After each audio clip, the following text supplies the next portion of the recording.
இன்னைக்கு நம்ம கிச்சனில் சூப்பரான சுவையான பழமையான ஸ்டைலில் ஒரு பாலப்ப ரெசிபி தான் பார்க்க போகிறோம். பழைய பான், உளுந்து, தேங்காய் தண்ணீர் எல்லாமே சேர்த்து சாஃப்டாகவும் ஜூஸியாகவும் இந்த அப்பம் எப்படி செய்கிறேன்னு சொல்லி ஸ்டெப் பை ஸ்டெப்பாக காட்ட போகிறேன். இது காலை உணவுக்கு பர்ஃபெக்டானவே இருக்கும். சூப்பரான ஒரு பாலப்ப ரெசிபி வீட்டில் ஈஸியாகவே செய்யலாம். வீடியோவை கடைசி வர பாருங்கள். ரெசிபி பிடிச்சிருந்தா லைக் அண்ட் ஷேர் பண்ணுங்கள். மறக்காமல் சேனலை சப்ஸ்கிரைப் பண்ணி சப்போர்ட் பண்ணுங்கள்.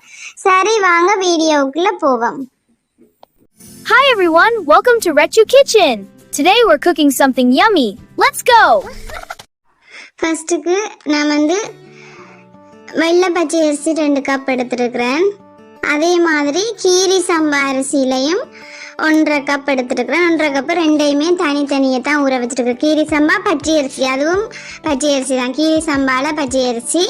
இது ஒரு கைப்பிடி வெள்ளை உளுந்து எடுத்து ஊற வச்சுருக்கிறேன்.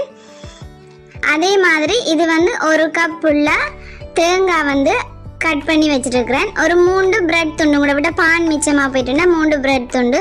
அதே மாதிரி தேங்காய் தண்ணீர் தான் எடுத்து வச்சுருக்கிறேன்.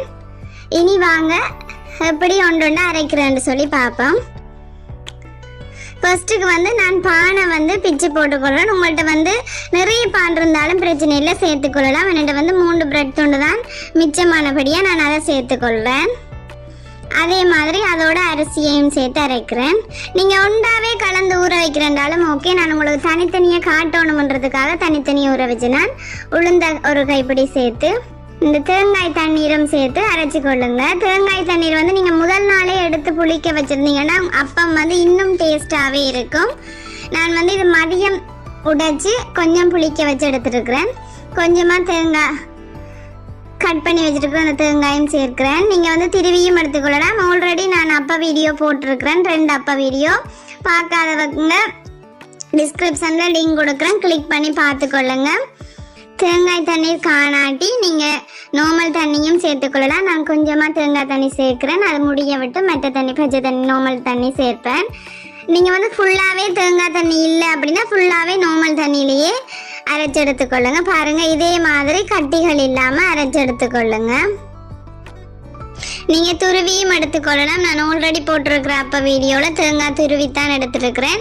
அதே மாதிரி கஞ்சி காய்ச்சி செய்கிற முறையும் அப்போ வீடியோ போட்டிருக்கிறேன், அதையும் பாருங்கள். நான் இன்றைக்கி கஞ்சி காய்ச்சி செய்யலை, தேங்காயும் துருவி எடுக்கலை, கட் பண்ணி தான் எடுத்துருக்கிறேன். இது ஒரு புது முறையில் செய்கிறேன். நீங்கள் ஆல்ரெடி அந்த வீடியோவையும் பார்த்தவங்க இதையும் பாருங்கள். அப்படி இல்லாட்டி அந்த வீடியோவை பாருங்கள், நான் டிஸ்கிரிப்ஷனில் லிங்க் கொடுக்குறேன்.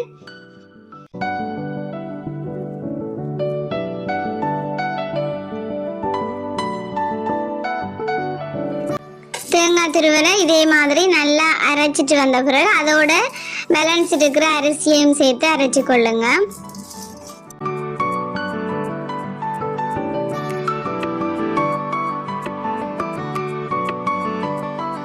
ஓகே, நான் எல்லா மாவையுமே அரைச்சிட்டு வந்துட்டேன்.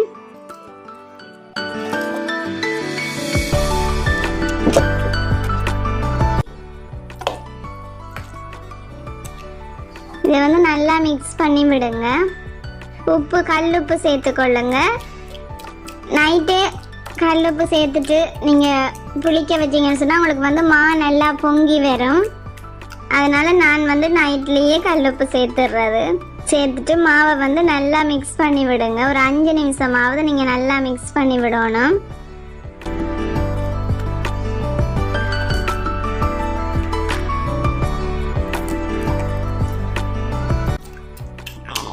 இதே மாதிரி மாவை நல்லா அடித்து விடுங்க. ஒரு 5 நிமிஷத்துக்கு கூட மாவை நல்லா அடித்து விடுங்க. அப்போ உங்களுக்கு மாவு நல்லா பொங்கி வரும்.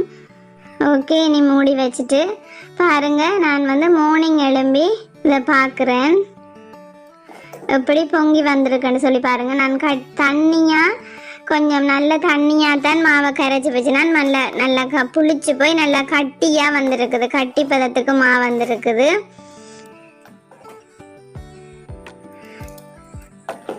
இதுலேயும் நாங்கள் இனி கொஞ்சம் தேங்காய் பால் சேர்க்கணும். அதனால் இனி நான் உங்களுக்கு அரைக்கும் போது காட்டுறேன். மாவு இருக்கா நல்லா திரும்ப மிக்ஸ் பண்ணி விடுங்க. நான் திரும்ப 1 கப் தேங்காய் கீறி வச்சுருக்கிறேன். இதை மிக்சியில் போட்டு அரைச்சி எடுத்துக்கொள்ளுங்க.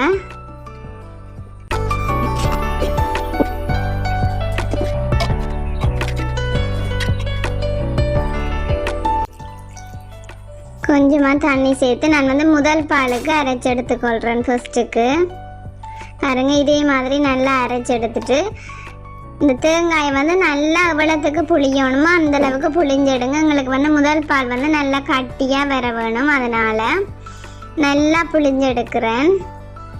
பாருங்க இவ்வளோ நல்லா கட்டியாக இருக்குது பாலுன்னு சொல்லி.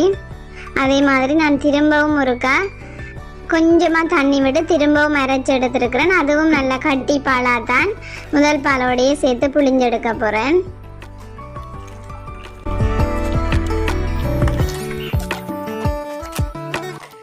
நீங்கள் உங்களோட இடத்துல தேங்காய் கிடைக்கிறது கஷ்டம்னு சொன்னால் கடைகளில் வந்து தேங்காய் பவுடர் கிடைக்குது, அதாவது டெசிகேட்டட் கோகோனட் பவுடர் கிடைக்குது. அதுவும் வேண்டி நீங்கள் யூஸ் பண்ணிக்கொள்ளலாம். நான் முதல் பாலுக்கு நல்லா கட்டி தேங்காய் பாலாக எடுத்து வச்சுட்டேன். அதே மாதிரி நான் திரும்பவும் இந்த தேங்காயை வந்து நான் அரைச்சிட்டு தண்ணி விட்டு அரைச்சிட்டு சேர்க்க போகிறேன். பாருங்கள் நான் அரைச்சி கொண்டு வந்துட்டேன். அதை கொஞ்சம் புளிஞ்சு தேங்காய் பூ எடுத்து வச்சுட்டு தேங்காய் பால் தான் இந்த மாவோட வந்து சேர்க்க போகிறேன். ஓவராக சேர்த்துடக்கூடாது. கொஞ்சமாக அந்த மாவு வந்து இப்போ நல்லா இறுகி கட்டி தன்மையாக இருக்குது. கொஞ்சம் தண்ணி தன்மையாக வரதுக்காக கொஞ்சமாக தேங்காய் பால் சேர்த்து நல்லா மாவை மிக்ஸ் பண்ணி விட்டால் ஓகே, அப்பத்துக்கு மாவு ரெடி ஆயிரும்.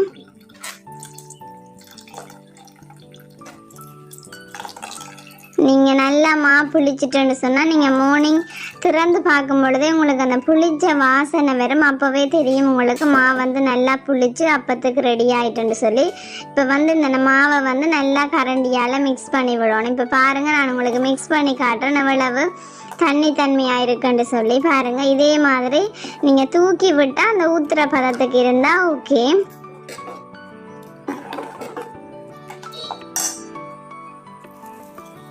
இதில் வந்து நான் முதல் பாலில் வந்து சீனி சேர்க்கிறேன். அதே மாதிரி மாவுலையும் கொஞ்சம் அந்த கரைகள் வந்து முறுமுறுப்பாக வர்றதுக்காக கொஞ்சமாக சீனி சேர்த்துக்கொள்கிறேன். நீங்கள் சுட்ட பிறகும் ஏலக்காய் எல்லாம் போட்டுட்டு தனியாக தேங்காய் பால் சேர்க்கலாம். பட் நான் வந்து தேங்காய் பால் எல்லாம் சேர்த்து தான் அப்பம் சுட போகிறேன். ஸ்ரீலங்காவில் அப்படித்தான் பாலப்பம் செய்கிறது. அதனால் நான் சீனியை சேர்த்து வச்சுட்டு மாவை சுட்டு காட்டுறேன் உங்களுக்கு. பாருங்க அடுப்பை வந்து ஒன் பண்ணிட்டேன். சட்டியை வந்து கொஞ்சம் ஹீட் பண்ணி வச்சுக்கொள்ளுங்க. நீங்கள் வந்து மாவை ஊற்றும் போது உங்களுக்கு வந்து உஸ்ன்னு சொல்லி சத்தம் வரணும். அப்போ தான் அந்த சட்டி ரெடி ஆகிட்டுன்னு அர்த்தம். அப்போ தான் அந்த மாவும் அந்த அப்பமும் வந்து நல்லா வெந்து வரும். நீங்கள் சட்டி சூடாகாமல் ஊற்றுனீங்கன்னு சொன்னால் அப்பம் வந்து லேட் ஆகும். அதோட அந்த மாவு வந்து ஒட்டி பிடிச்சி கொண்டிருக்கும்.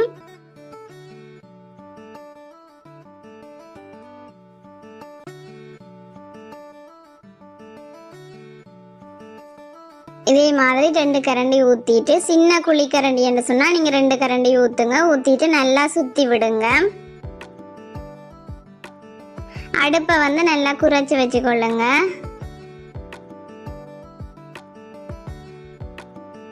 ஒரு மூடி போட்டு ஒரு 1 மினிட் வெயிட் பண்ணுங்க. கன நேரம் போட மூடி வைக்க தேவையில்லை. ஒரு 1 மினிட் வெயிட் பண்ணுங்க. வெயிட் பண்ணிங்கன்னா பாருங்க அந்த கரைகள் எல்லாம் வெந்து கொண்டு வரும். அந்த டைமில் வந்து நடுவில் இருக்கிற மாவையும் சுற்றி விட்டுட்டு தேங்காய் பால் வந்து சேர்த்துக்கொள்ளுங்க. பாருங்க இதே மாதிரி தேங்காய் பாலை சேர்த்து விட்டுட்டு கொஞ்சமாக சேர்த்து விட்டுட்டு அதையும் சுற்றி விடுங்க.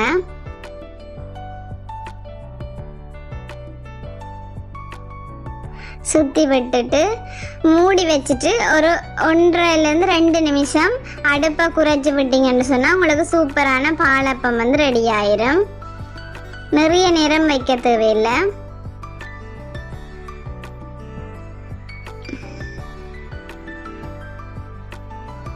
பாருங்க அப்பம் வெந்து அந்த ப்ரௌன் கலர் ஆகி இந்த கரைகள் எல்லாம் கலண்டு வரும். அந்த டைமில் அப்பத்தை எடுத்தீங்கன்னு சொன்னால் உங்களுக்கு நார்மலாக ஒட்டாமல் சூப்பரான பாலப்பம் வந்து ரெடி ஆயிடுச்சு.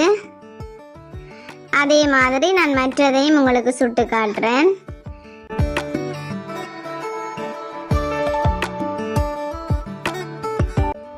இதே மாதிரி நீங்கள் அந்த ஊற்றும் போது உங்களுக்கு அந்த சத்தம் வந்தால் தான் அந்த அப்பம் வந்து நல்ல முருகலாக கிடைக்கும்.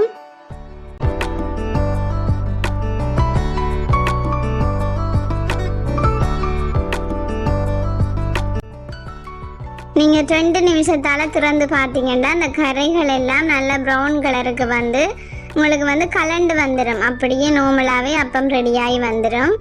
பாருங்க, சூப்பரான பாலப்பம் ரெடி ஆயிடுச்சு.